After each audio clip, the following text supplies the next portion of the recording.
Hello chaps and chapettes, Brush and Quill here, and this is my third video into my look at the Battle of Assaye in 1803, which I'm doing in 6mm. Currently all the figures are from Irregular Miniatures, and this is the first batch that I've done, apart from the tester piece I showed before, of figures. So this is the 5 regiments of the Madras Native Infantry. Here, and they are what was called Sepoy troops. So I thought just a bit of history about that at the same time, just while you can sort of have a look at the figures. See if I can get that to focus on them specifically. There we go. And yeah, so if you hear a bit of rustling, that's my bits of paper. I've got some notes. And yes, before I start, just to say I may refer to Indians, and I'm using that in the 18th century terminology because at the time, obviously, they weren't split into the nations and peoples that we have today. So I do apologise for anybody that takes offence for that. So, to start off with, what is a sepoy? So it comes from the Persian word sepay, I think, which means an infantry soldier. And in the 18th century, the term was used by the French and the British, including the East India Company, to mean an Indian soldier, or a native of India. It's still used today in the Nepalese, Indian and Pakistani armies, where it's equivalent to the rank of a private within the British Army. So it's something that's been around certainly since like 17, well, before 1750, but around 1750. So the first permanent sepoy regiment was created in the mid 18th century, which was created alongside what was referred to as Eurasian regiments, which were Europeans who had decided to go to India for adventure and stay, basically. And that was deposed French and Dutch and British and all sorts of different people. So Clive of India founded the first Sepoy battalion about 1757, and that was founded in the Bengali Presidency of the East India Company. The reason they were raising these troops is because initially the British government was reluctant to send out what were called King's troops or King's regiments, and initially the only regiment to go out there was the 39th Foot. The Board of Control for India later permitted 8,000 troops to be sent over from King's regiments, and that was at the expense of the company. So although they sent the troops out, they were paid by the company, they were transported by the company, it was all dealt with by the company. And they went to bolster the risen army of approximately 112,000 sepoy troops. Now, initially, these armies they were raised to protect the factories, as they were called, which were more akin to like walled towns on the coast, where they exported and imported their goods. Though obviously later, as they wanted more territory, those armies were used to expand for expansion. To give you a sense of how big the armies became, the company at its height, with 130,000 sepoys and Eurasian regiments as well, was approximately the size of a small to medium European state. So you're thinking about like the states that were parts of like the Confederation of the Rhine and stuff. We're thinking that that's kind of the numbers that they were controlling. So big armies for a private company. Originally, these native troops were from bands of local mercenaries and adventurers. and they came to the colours, I suppose, carrying spears, their own matchlock rifles or muskets where they had them, and the infamous Talwar sword, which is an Indian-style sabre. By the 1750s, however, the East India Company had decided they needed to train and equip those soldiers properly, and that's when the army really started to be founded properly. The biggest part of the East India Army was the infantry battalions. They didn't really have a very big cavalry corps, and the cavalry they did use did include a lot of irregular mercenary style cavalry. And those battalions were organised generally into like the King's troops, with 9 to 10 battalions of men. 9 to 10 battalions? 9 to 10 companies of men. I'm getting my words mixed up here. And in those companies, the main difference was that there were 2 grenadier companies and no light company. Now, this is argued against in some sources, where they say that there were light companies and even rifle companies, but there is also consensus that they feel that Indians weren't very good skirmishers, so light company. So I'd take that with a pinch of salt. Now, the original Sepoy regiments were 1 battalion regiments, but when Cornwallis reformed the army in 1796, then that was all the regiments were paired off. All the battalions were paired off into 2 battalion regiments. Now that seems to be mainly administrative, though, because they still worked independently, much like in the King's Army was in like the Peninsular War and stuff. They weren't fighting in 2 battalions from each regiment, So it seemed fairly administrative. The regiments were often led and trained by Europeans and taught to fight in that style. And the Maharathas and the Tipu Sultan in Serapetum, I think I've said that right, also employed Europeans to train their armies. So you've got native troops being trained in European warfare. However, the native officers, which were generally in lieutenant or below, retained their native rank designations. So, for instance, a lieutenant was a jemadar, or a sergeant was a havildar, which I think are the 2 most common ones you get come up. And certainly, I know in Sharp there's characters who have those titles.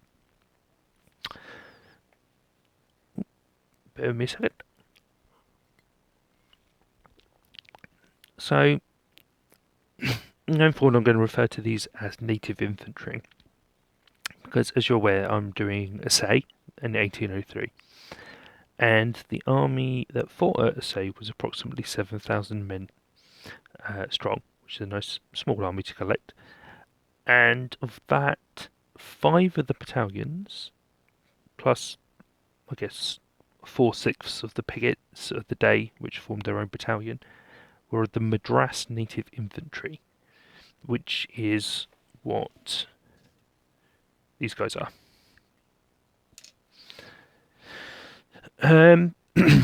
So let's have a bit of a quick look at them. 2 battalions of Madras Native Infantry were raised in 1758, and they expanded to 19 battalions by 1767. I think in their heyday they got to 23, maybe 21, 23.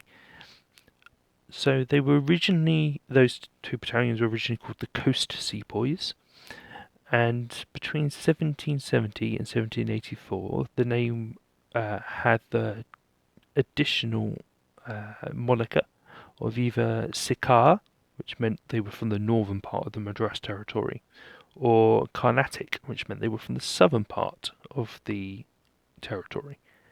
And that distinguished the 2 parts of the Madras Infantry. However, in 1784, they were dubbed the Madras Native Infantry, and that's what they were called until later on, and obviously the mutinies. Now, they also had the name of the Mulls, Mulls, Mulls, which was after apparently the mulligatawny soup, which was the native dish there. So it's quite nice to see they had their own nickname in that sense. John Philpott, who was a chronicler of the time, wrote in his work of 1826, titled Fast Indian Military Calendar. Now, I don't know what kind of calendar it was, but it's an interesting title.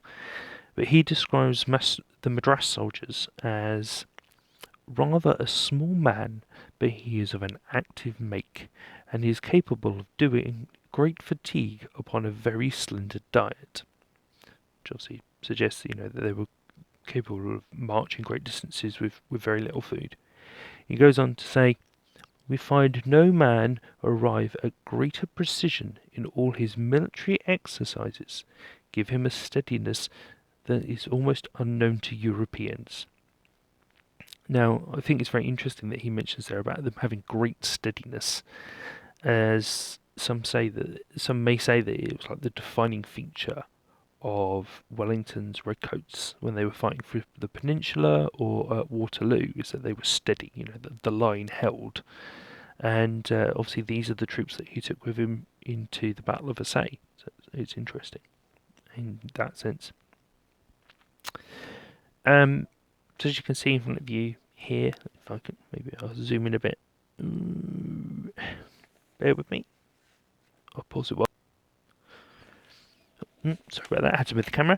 So as you can see here, there's sort of a mass of red in front of you. Now, the early uniforms that the regiment were equipped with was basically their own clothing. They turned up with whatever they were wearing. However, in 1756, when they performed the regiments, they decided they would be wearing a uniform of European cloth, which does suggest to me that it would be made of wool, which doesn't sound like the best thing to wear in a hot country, but that's what the company equipped them with.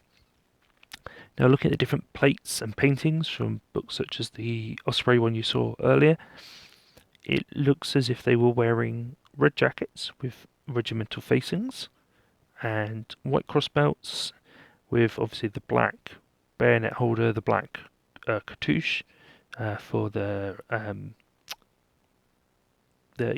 musket cartridges. White janghis, I probably said that wrong, I apologise, which is a type of short type thing, like a pair of shorts. Depending on where they're from, that the length varied as well. The Indian pattern musket, which was a musket created for the East India Company, and bell-topped shakos. Now, they were black for infantrymen and red for grenadiers, which is why there's a little patch of red people here. Oh, almost finished.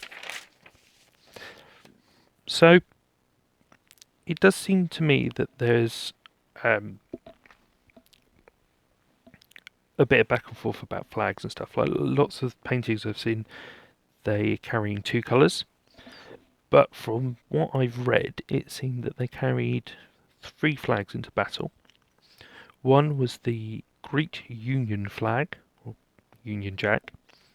The second was a regimental flag, which in the early times had like the names of all the different commanders on there, or the different company commanders, but it was simplified to just be the colour with the Union Jack in the upper corner, or canton, and the regimental number on the flag in a reef. Very much like King's Company colours that you've seen in things like Sharp and stuff. And then a white flag which contained the East India Company herald arms, and again that canton up in the corner. Now, I've taken a bit of artistic liberty with this. I'm not going to go converting 6mm figures to carry three flags. I've just gone for 2 flags. I'm thinking I might put a Union flag on some of the infantry command bases, just so it's there. I might not. I'm not decided at the minute. And with the company flag, I've gone for the striped ensign, which is the one that you can see there. And then their coloured flag with their facings. So this is the 2nd Native Infantry at the front here. And then here with the red flag is the 10th.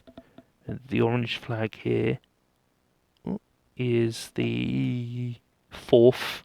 And then behind them there's the 10th.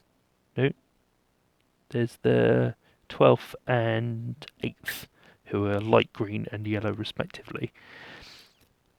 And I've just put like a large number on the back. If I just fetch one up. So I've just put a... Where's the camera? It's not going to focus, is it? Bear with me. As you can see, I've just put a large number on the back there, just so that on the table I can see it. And that's my representation. Now I would say when it comes to painting the Union Jack up in the corner there, as you can see this close, it's a right mess. If you're going to do this, don't. It was a real pain to paint. If you can get some like Union Jacks for like a bolt action that like wear on the shoulder or something like that, that might give you a better way of doing it than trying to paint it by hand. If you really want to have that, I mean it adds to it when they're at this range, or you're going to see them like this size. But other than that, I wouldn't. It was a real annoyance. So yeah, so as I said, I've taken a few liberties, and there's like 3 men is my grenadier company. I didn't really want to do 3 on each wing, just because it would have given me a front rank with red hats and a back rank with black hats, and didn't really want to do that. So that's my 5 regiments of native infantry, and in the next video I will be going over the King's regiments and a bit of the problems between the two types of soldier, because obviously there was a lot of issues between them and a lot of back and forth. So yeah, so that's these guys done. You guys have a good one, and I will end with a quote from Wellington in regards to the native infantry. The natives of India have no fear or respect for the military qualities of the soldiers of any European nation. Which I want to take as a positive note. I know you can read that 2 ways, but I want to take that as a positive note that these were brave soldiers who were of the equal of any European soldier. So, as I always like to say, you guys have a good one. I'll see you in the next video.